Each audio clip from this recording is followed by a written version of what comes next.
como engenheiro eletricista na primeira metade da década de 80. Era uma fase muito difícil no país, não havia empregos, especialmente para engenheiros recém-formados. Mas as empresas de tecnologia da informação, que naquela época eram conhecidas como empresas de informática, contratavam engenheiros, especialmente recém-formados, para serem treinados e se transformarem em analistas de sistemas, que era uma profissão muito nova. A IBM era uma das maiores empresas do mundo. Era o sonho de 10 entre cada 10 universitários. Naquela época não tinha internet. As empresas contratavam as pessoas publicando grandes anúncios nos jornais, nos classificados, oferecendo emprego. Aliás, os classificados naquela época nos jornais eram gigantes, com dezenas e dezenas de páginas. Eu lembro muito bem disso. No caso de anúncios de empregos, a procura era muito grande. As pessoas se inscreviam, se submetiam a testes muitas vezes rigorosos, e depois dessa primeira fase, aí a turma ia para a fase de entrevista.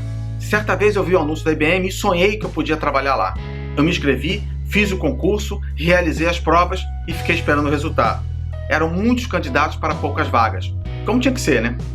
No dia 23 de setembro de 1986, eu recebi essa carta aqui, ó.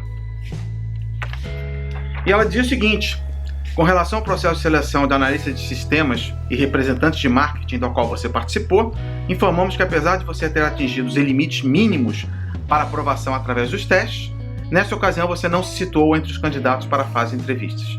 Ele agradecia, falava que os meus dados continuariam nos arquivos da empresa, agradecia a minha participação e o interesse demonstrado por nessa organização.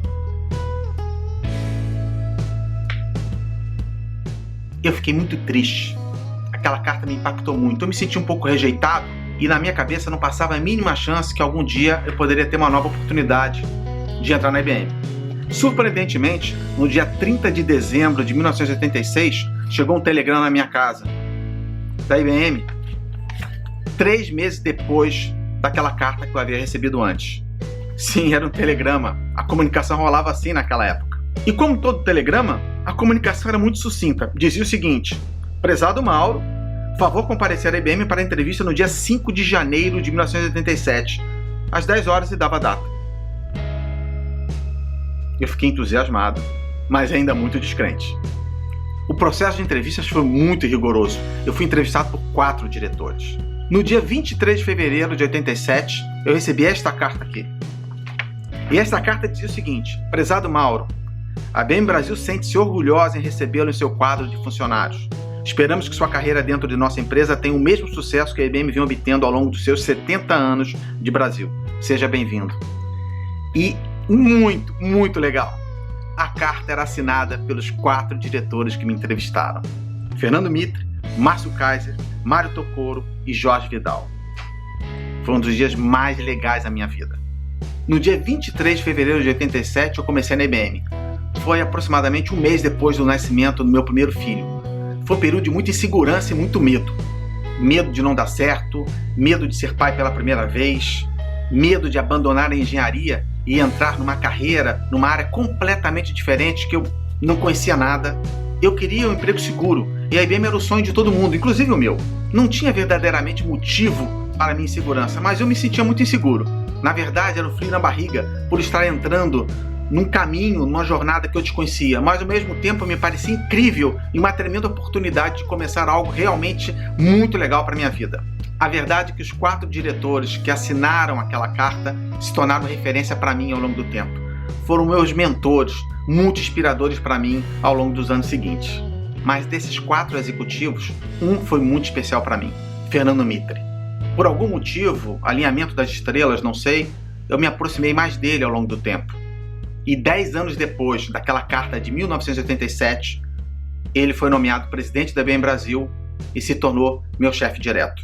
Fiquei me reportando a ele durante alguns anos e posso afirmar, ele foi um dos executivos, um dos chefes mais incríveis que eu já tive na minha vida até hoje. Ainda é a minha referência e sempre penso, quando eu tenho uma situação muito difícil, eu penso assim: o que o Mitre faria?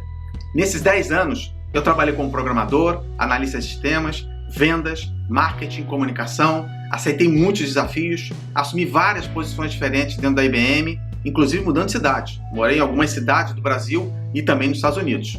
Foi um período de grande e intensa movimentação interna.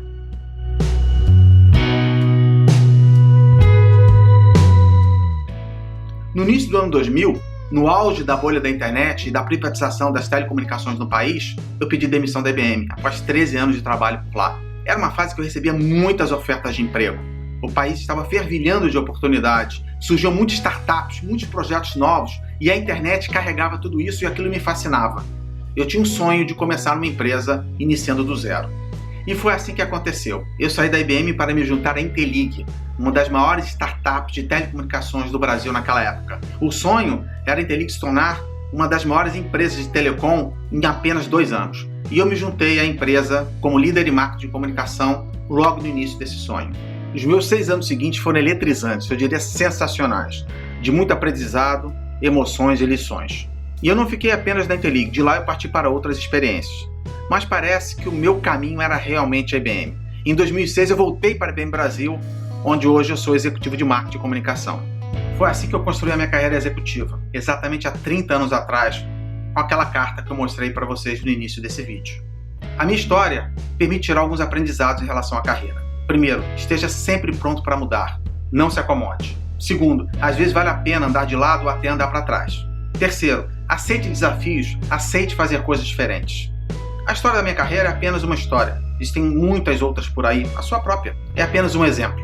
A única coisa que eu posso garantir para vocês é que muitas chances e muitas oportunidades vão aparecer. Algumas na sua frente e outras nem tanto, até longe do seu radar. Cabe a você ficar atento para capturá-las. Por fim, todas as profissões estão em grande transformação. Muitas profissões que existem hoje não vão existir daqui a 5, 10 anos. Portanto, evoluir, se desenvolver e buscar novos caminhos passa a ser fundamental. Quem sabe a minha história pode inspirar você.